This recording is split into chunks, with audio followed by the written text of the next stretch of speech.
¿Qué nos preocupa y qué denunciamos de este régimen de excepción?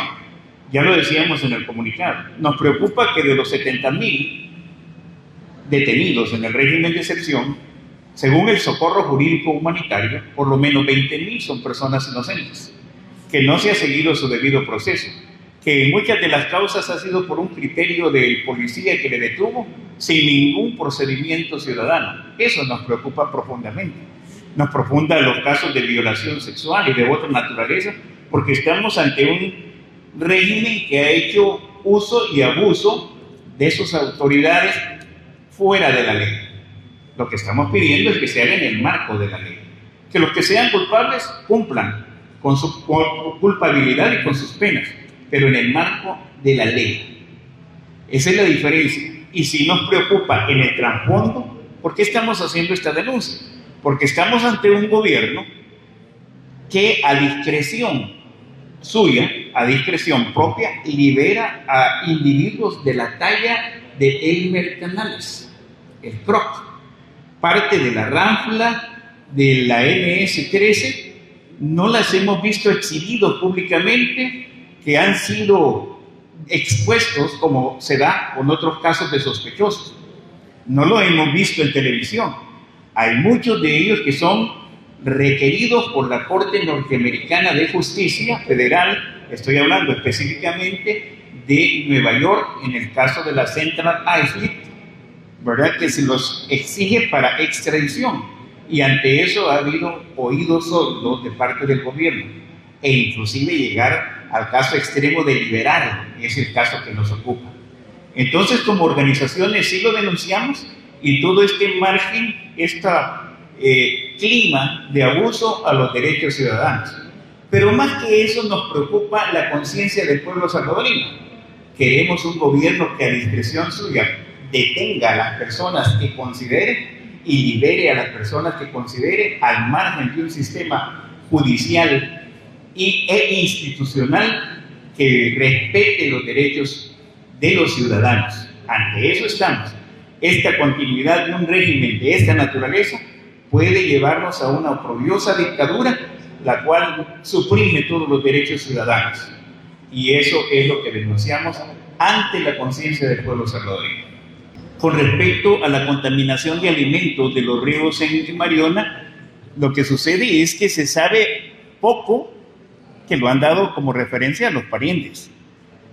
No ha habido un pronunciamiento oficial del gobierno al respecto, y esa es parte de la opacidad con la que se manejan las cosas en este gobierno.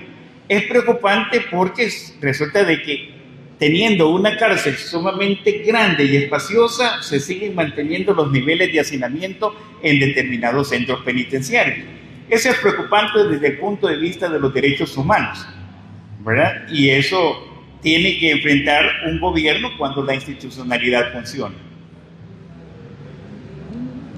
Con respecto a lo que tú señalabas, seguimos hablando del mismo tema, la opacidad. Un gobierno que es totalmente opaco ante aquellas cosas que son necesarias que la ciudadanía conozca. Los medios de información, que no son obviamente los medios de la línea gubernamental, son medios de comunicación que se ven limitados a poder obtener información. Este es un gobierno peleado con la transparencia. Y si no, miremos lo que ha sucedido con el Instituto de Acceso a la Información Pública y todas las demás entes de las organizaciones que deberían de proporcionarle información a la ciudadanía. Pero como este es un gobierno opaco, no sabemos qué sucede con los miembros de las cabecillas de las pandillas, en qué condición están, si están cumpliendo una pena, si han sido sentenciados y en qué cárcel están recluidos. Eso genera alguna visión sospechosa. Después de que ya hemos conocido que el gobierno negó a rajatabla de que tenía un pacto con las pandillas y que precisamente fueron las revelaciones de un periódico digital de alto prestigio el que dio a conocer inclusive los audios que involucran a los funcionarios del gobierno que sacan, en el caso del PROC, que lo sacan y lo llevan hasta el extranjero. Inclusive ahora en sus declaraciones ante la Corte Federal dice que le dan un arma de fuego, le proporcionan un arma de fuego a un cabecilla pandilleril condenado a 40 años de prisión. Luego le pasan la bola al juez, el juez dice que en cualquier caso hay una segunda acusación de parte del juez de investigación con respecto al mismo sujeto. Es extraño que en un país donde el fiscal general de la República y la Policía Nacional Civil ha detenido a una persona que ha cumplido una condena, y cuando supuestamente ya cumplió su condena lo vuelven a capturar porque le atribuyen un nuevo delito con individuos de mucha menor condición delictiva. Vamos, se trata de PRO con cabecilla. ¿Dónde está la diligencia de la Fiscalía General de la República o de la Policía Nacional Civil? Entonces nos genera duda la transparencia con que se maneja esta situación, inclusive dentro del régimen de excepción. Nosotros, las organizaciones, rechazamos los pactos del gobierno con grupos criminales y exigimos transparentar la situación de seguridad pública del país. Ante la confirmación por autoridades de Estados Unidos de que el gobierno salvadoreño liberó ilegalmente al cabecilla pandillero Elmer Canales Rivera, conocido en el bajo mundo de las pandillas como CROC, la Alianza Nacional del Salvador en Paz, la Resistencia Ciudadana, la Coordinadora Salvadoreña de Movimientos Populares, el Movimiento de Trabajadores Despedidos, la Mesa de Trabajo por una Pensión Digna y SUMAR, expresamos lo siguiente.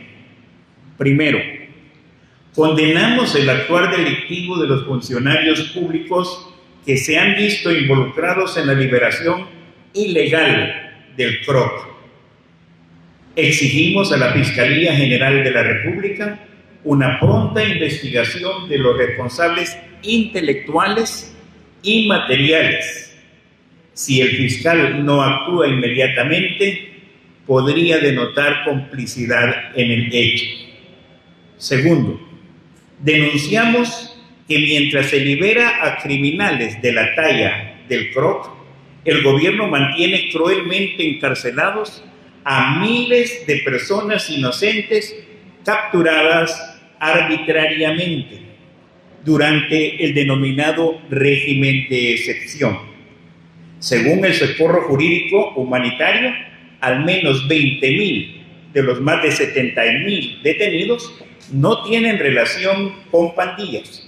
Muchos de ellos incluso tienen orden judicial de excarcelación, pero la Dirección General de Centros Penales incumple indebidamente dichas resoluciones. Tercero, rechazamos la inconstitucionalidad, la pretendida reelección del presidente desde todo punto de vista inconstitucional, cuyo gobierno ha permitido liberar a jefes pandilleros condenados por asesinatos, secuestros y otros crímenes, y exhortamos a la población a demandar transparencia y rendición de cuentas por estos hechos. Quien pacta por criminales también es un sujeto de la misma naturaleza. Cuarto, en relación a la situación de seguridad, consideramos que un abordaje serio y responsable del problema implica al menos estas acciones urgentes. A. Poner fin al régimen de excepción que suspende injustificadamente los derechos ciudadanos, genera abusos contra personas inocentes y ha instaurado un clima de miedo que hace más opaca a la gestión pública. Esto no significa liberar a quienes han cometido actos criminales, sino que significa que se debe de incluir a los que han pactado con dichas estructuras criminales. Ellos también deben de estar en la cárcel y los inocentes en libertad. B. Construir una política integral de seguridad que combine eficazmente las acciones de represión del delito, prevención de la violencia, rehabilitación y reinserción de privados de libertad y prioriza la atención a las víctimas de la violencia. C. Abordar las causas estructurales de la violencia relacionadas con el creciente desempleo, el aumento de la pobreza, las desigualdades y la exclusión causadas por la injusta distribución de la riqueza y las faltas de oportunidades, especialmente para los y las jóvenes. San Salvador, 27 de noviembre del año 2023. Muchas gracias.